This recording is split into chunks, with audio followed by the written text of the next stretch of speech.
Hello အားလုံးပဲမင်္ဂလာပါပြန်လည်ကြိုဆိုလိုက်ပါတယ်အခုကတော့ဒီမှာ Yo Minecraft ကိုဆော့ပြထားမှာဖြစ်ပါတယ်ဒီ Yo Minecraft ကိုကျုံးလေးကျုံးသွားပြီးတော့ cherry ပင်စိုက်ပြီးတော့နောက်ပြီးကြတော့အရန်ချစ်ဖို့ကောင်းတဲ့အိမ်လေးကိုဆော့ထားဖြစ်ပါတယ်ညီမနဲ့တူဆော့ထားတာဖြစ်ပါတယ်အရှိမသွားလဲခုနကကျမရဲ့ညီမလေးပါဒီအိမ်ကကြတော့ကျမကိုယ်တိုင်ပစ္စည်းနေရာချထားပြီးတော့ဒီဇိုင်းဆင်ထားတာဖြစ်ပါတယ်ဒီမှာပစ္စည်းချထားပါဟိုမှာမီးလင်းဖိုလေးလေးဖြစ်တာဖျောင်းနိုင်လေးလေးရှိပါတယ်ဖျောင်းနိုင်ထိုးမှုအတွက်ကတော့မီးကြီးလည်းဖျောင်းနိုင်ထိုးလို့ရပါပြီဒါအိတ်ခမ်းလေးပါဒါဗီဒီယိုလေးရှိပါတယ်ဒီမှာအိတ်ဟာလေးလည်းရှိပါတယ်ဒါညီမလေးပါမပြလို့ရှိရင်ဒါကတော့မီးဝေကြောင်မှာမီးဖိုလေးရှိပါတယ်ဒါတော့မီးဝေကြောင်ကနေအိတ်ခမ်းကိုလှမ်းကြည့်ရနေရလေးပါဟိုပြီးကြတော့အပြင်သွားပြဒါကြတော့ဇဝဲကုန်းနဲ့ထိုင်ကုန်းလေးပါအခုကအပြင်သွားမှသွားပြမှာဖြစ်ပါတယ်ပြင်မှာချယ်ရီပင်လေးနဲ့အပြင်ထိုင်တဲ့အချိန်မှာအဲ့မှာခရီးပါတကောင်ရောက်နေတာလက်မီတကားပင်လေညီမလေးရဲ့ရှိရောက်လာသူ့ရိုက်မိတော့ဖြစ်ပါပြီသူအသက်ရောက်သွားပါတည်းအရှိမခရီးပါရောက်နေရပါခရီးပါနောက်တော့လည်းရှင်တော့ဒီအိမ်ကပောက်ကွဲပြီးပြက်စီးကုန်မှာပါအဲ့ဒါသူ့နောက်မကက်ရဲပါဘူးအပြင်ထွက်ဖို့အတွက်နီးလန်းရှာနေရဖြစ်ပါတယ်ညီမလေးကအပြင်ထပ်ပြီးတော့တစ်ခေါက်ထပ်သွားကြည့်တဲ့အချိန်မှာခရီးပါထပ်ပြီးတော့အနားကိုရောက်လာပါတယ်ခရီးပါအနားမနေရကောင်းပါလေခရီးပါအသက်နဲ့ဆော့တာလို့ဘာလို့ဖြစ်လို့ရှင်ကိုယ့်အိမ်ကိုသူကပြက်စီးနေနိုင်ပါတယ်အရှိမခရီးပါထပ်ပြီးရောက်လာနေရပါသူကလူတွေ့လို့ရှိရင်ပြန်လှည့်လာလို့ပါအဲအကြောင်းမို့လို့အမြဲဆုံးရက်သွားရမယ်ဆိုရင်တကားဖွင့်ပြီးတော့ခရီးပါကိုမြားခေါ်ပါတယ်မြားခေါ်ပြီးတော့အပြင်ရောက်မှမြားနဲ့ပြည့်ပြီးတတ်မှာပါအိမ်မှာအစိတ်မြားနဲ့ပြည့်လိုက်တာတေသွားပါတယ်အမအောင်မြင်နဲ့တေသွားပါတယ်အိမ်မှာ cherry ပန်းလေးနဲ့ပြင်မှာအရင်လှပါတယ်ကျမတို့အိမ်လေးရဲ့ချစ်စရာလေးပါပန်းရောင်လေးနဲ့ဆောက်ထားတာပါဒီအိမ်ထဲမှာကျမပြင်ပြီးတော့တော်ရည်ကိုအကြည့်ထားပါဒါရေထဲမှာရှေ့ရေတရေကိုတက်နေရပါ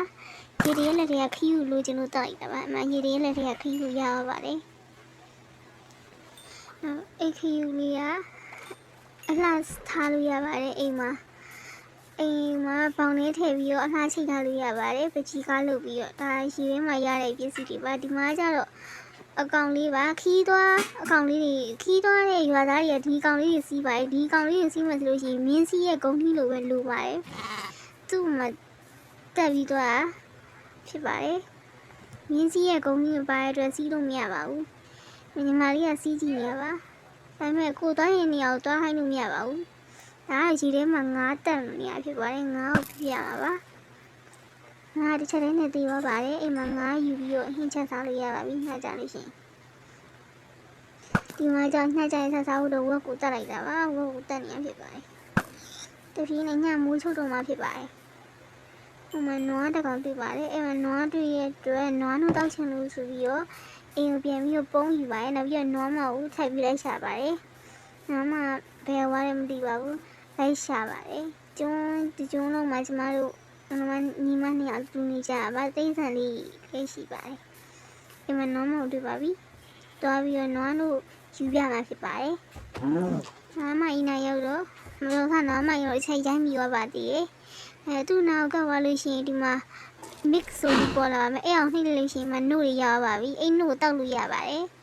အဲ့နှုတ်တောက်လို့ရှိရင်ဖတ်ပြပါတယ်ရှင်အားရှိပါတယ်ရှင်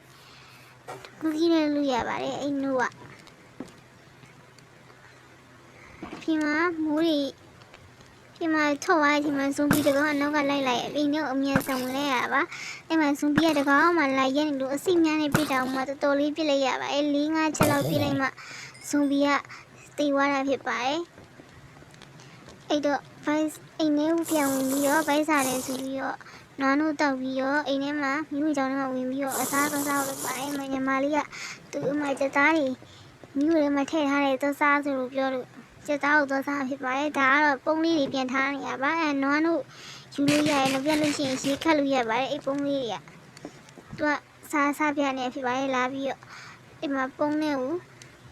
မြို့တို့ကြည့်လိုက်ဆိုရင်ကျသားတွေกินထားတယ်ပါတယ်ကျသားတွေယူပြီးတော့နောက်လောက်ယူပြီးတော့စားတာပါဒါပေမဲ့တခုလေးနဲ့ပိုက်ပြေသွားပါတယ်ထပ်စားလို့မရတော့ပါဘူးအဲ့နဲ့ပဲသွားပြီးအိတ်လိုက်ပါတယ်အားလုံးပဲကြည့်ရှုအားပေးကြပေးတာလို့ကျေးဇူးတင်ပါတယ်ရှင်